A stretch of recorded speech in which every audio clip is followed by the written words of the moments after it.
Magandang gabi, ngayon po ay araw ng Huwebes, October 19, 2023, update muli sa lagay ng panahon.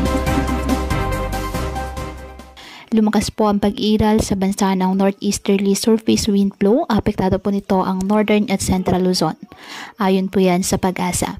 Bukod dito, nakaka-apekto naman ngayon sa ilang bahagi ng Southern Luzon ang shear line.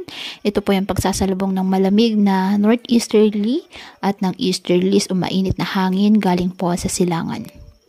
Wala namang bagyo o low pressure area na minomonitor sa loob po ng ating Philippine Area of Responsibility na maaaring makaapekto sa lagay ng ating panahon.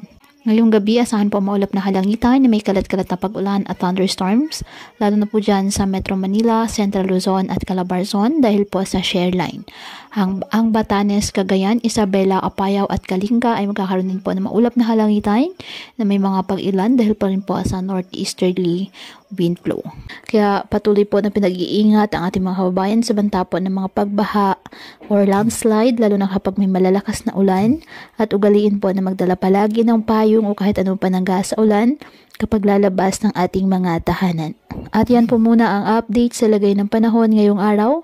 Muli patuloy po tayo na mag-ingat at palaging tandaan, God loves you. Stay safe and God bless.